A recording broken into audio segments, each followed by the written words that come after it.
Hello दोस्तों, आज हम बॉलीवुड एक्टर विक्रांत मैसी और सनाया कपूर की हाल ही में रिलीज हुई मूवी आंखों की गुस्ताखियां की स्टोरी को एक्सप्लेन करेंगे। मूवी की शुरुआत दिल्ली से मसूरी जा रही एक ट्रेन से होती है, जिसमें सबा नाम की एक लड़की आंखों पर काली पट्टी बांधे हुए एंटर करती है। चूँकि सबा एक थिएटर आर्टिस्ट थी, लेकिन हाल ही में उसे एक बहुत बड़ी फिल्म में अंधी लड़की के रोल का ऑफर मिला था, जिसका प्रैक्टिस करने के लिए वह आंखों पर काली पट्टी बांधकर मसूरी जा रही होती है। एंड फिर सबा के ट्रेन में बैठते ही वह किसी से फ़ोन पर बातें करते हुए काफ़ी परेशान सी लगती है, जहां हमें पता चलता है कि असल में सबा को संभालने के लिए उसकी मैनेजर भी उसके साथ आ रही थी।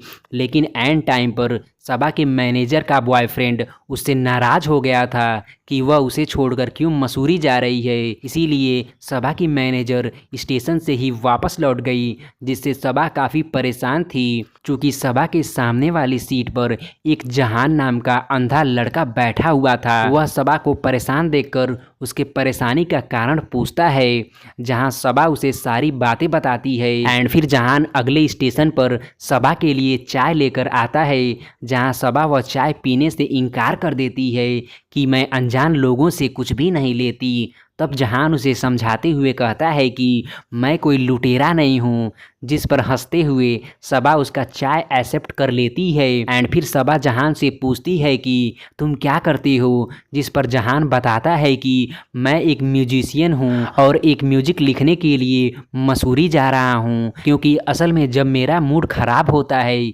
या कोई मुझे नया आइडिया नहीं आता है तो मैं मसूरी चला जाता हूँ, जहाँ मुझे कोई न कोई अच्छे म्यूजिक का आइडिया आ जाता है। एंड फिर सबा और जहान के बीच काफ़ी सारी बातें होती हैं, लेकिन जहान सबा को यह नहीं बताता है कि वह एक अंधा है। कुछ देर के बाद दोनों का स्टेशन आ जाता है और फिर दोनों एक ही कैब से होटल के लिए निकल जाते हैं, जहां रास्ते में जहान सबा को पहाड़ों की मैगी खिलाता है, जिससे सबा काफ़ी खुश हो जाती है। एंड फिर कुछ देर बाद दोनों होटल पहुंच जाती हैं, जहां होटल वाला बताता है कि हमारे पास केवल एक ही रूम है, आप दोनों को शेयर करना पड़ेगा। होटल वाले की यह बात सुनकर जहान एकदम से गुस्सा हो जाता है और फिर वह दूसरा होटल ढूंढने के लिए बाहर निकलने लगता है, जिस पर होटल का मैनेजर जहान से बताता है कि इस टाइम मसूरी में क्राउड पीक पर है और आपको कोई भी रूम नहीं मिलने वाला है। मैनेजर की बातें सुनकर जहान एकदम से परेशान हो जाता है, जिस पर सबा उससे समझाते हुए कहती है कि जहान तुम टेंशन मत लो, मैं तुम्हारे रूम में रहकर तुम्हें बिल्कुल भी परेशान नहीं करूँगी। आखिरकार जहान सबा की बात मान जाता है।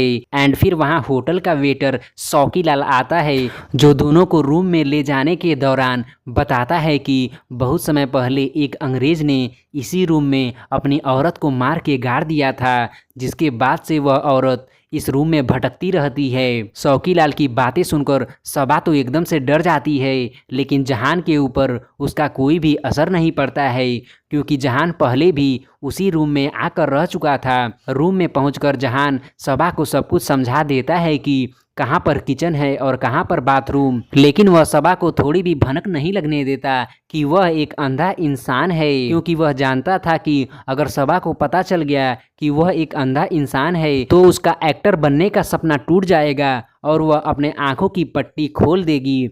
एंड फिर दोनों रात में सोती हैं, जहां रात में सोने के दौरान सबा को उस अंग्रेजन का सपना आता है, जिससे वह डरकर चिल्लाते हुए जहान के रूम में भाग जाती है, जहां जहान उसे काफ़ी समझाता है और फिर सबा भी जहान के रूम में ही सोती है। अगली सुबह उठकर सबा अपने लिए कॉफ़ी बनाती है, लेकिन वह गैस को बंद करना भूल जाती है, जिसके बाद गैस रूम में चारों तरफ फैलने लगती है। तभी जहान को गैस के लीक होने का पता चलता है, जिसके बाद वह सबसे पहले रूम के सारे दरवाज़ों और खिड़कियों को खोल देता है और फिर गैस को बंद करने के बाद वह सबा पर खूब चिल्लाता है कि आज तुम्हारी लापरवाही की वजह से हम दोनों की जान जा सकती थी। जहान के काफ़ी डांटने से सबा एकदम से नाराज हो जाती है और फिर सबा के पिता का फ़ोन आता है, जो सबा से कहती हैं कि बेटा अगर तुमसे नहीं हो पा रहा है तो तुम वापस लौट आओ, मैंने यहाँ तुम्हारे लिए एक अच्छी जॉब खोज कर रखी हुई है।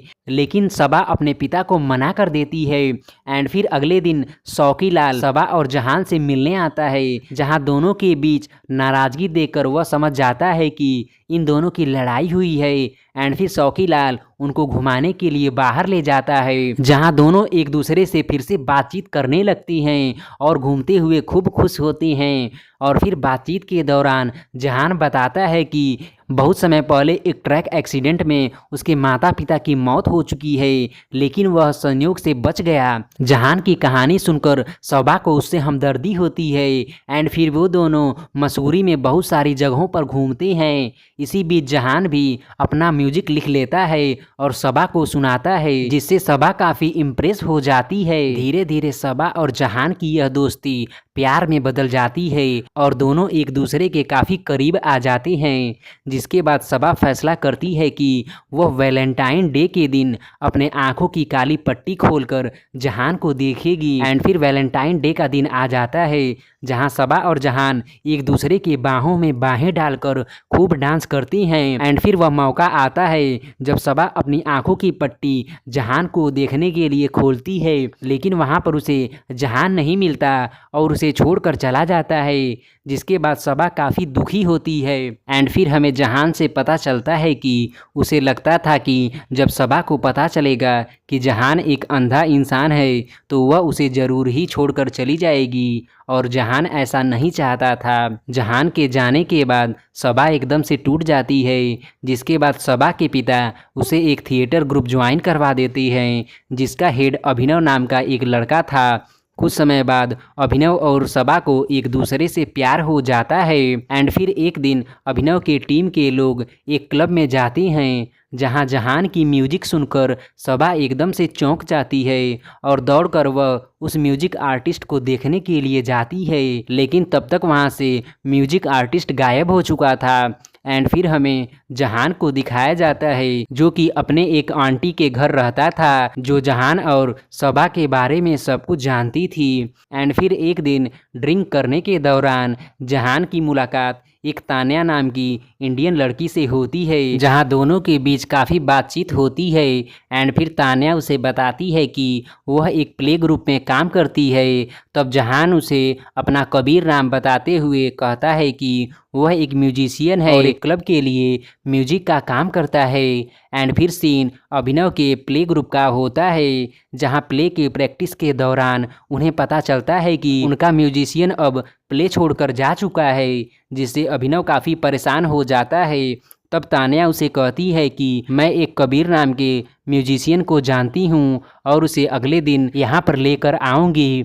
एंड फिर अगले दिन तान्या कबीर को लेकर आती है, जहाँ प्रैक्टिस के दौरान जब सबा म्यूजिक को सुनती है तो वह दौड़कर म्यूजिक आर्टिस्ट के पास जाती है और आर्टिस्ट को देखकर एकदम से शॉक हो जाती है, क्योंकि उसे लगता है कि वह आर्टिस्ट कोई और नहीं बल्कि जहान ही है। एंड फिर सबा पूछती है कि क्या तुम जहान हो और यह म्यूजिक तुमने मसूरी से सीखी है, जिस पर जहान एकदम से मना कर देता है, मैं जहान नहीं बल्कि कबीर हूँ और यह म्यूजिक मैंने इंटरनेट से सीखी है। अब सबा एकदम से कंफ्यूज हो जाती है, क्योंकि उसने जहान का चेहरा नहीं देखा था। आगे प्ले की प्रैक्टिस के दौरान सबा बार बार जहान को ही देखती है, जिस पर अभिनव को सबा पर शक होने लगता है। एंड फिर एक दिन सबा कबीर से मिलने के लिए एक पब में जाती है, जहां दोनों एक दूसरे के गिले शिकवे को दूर करते हैं, जिसकी भनक अभिनव को लग जाती है। एंड फिर पूछने पर सबा उसे सब कुछ बता देती है, जिस पर अभिनव एकदम से पागल हो जाता है और फिर वह कहता है कि मैं जानता हूँ कि तुम जहान से बहुत ज़्यादा प्यार करती हो। दूसरी तरफ जहान सबा को हमेशा के लिए छोड़कर जाने लगता है। एंड फिर आगे अभिनव कहता है कि मैं चाह कर भी तुमसे शादी नहीं कर सकता, क्योंकि मैं नहीं चाहता कि तुम शादी के बाद भी मेरे साथ दुखी रहो। आगे अभिनव सबा से कहता है कि जाओ तुम जहान को रोक लो। एंड फिर सबा वहाँ से दौड़ते हुए जहान को रोकने जाती है, जहाँ उसे जहान मिल जाता है। जिसके बाद सबा और जहान हमेशा के लिए एक हो जाते हैं और फिर सबा कहती है कि मुझे कोई फ़र्क नहीं पड़ता है कि तुम देख सकते हो कि नहीं। इसी के साथ यह मूवी खत्म हो जाती है। धन्यवाद।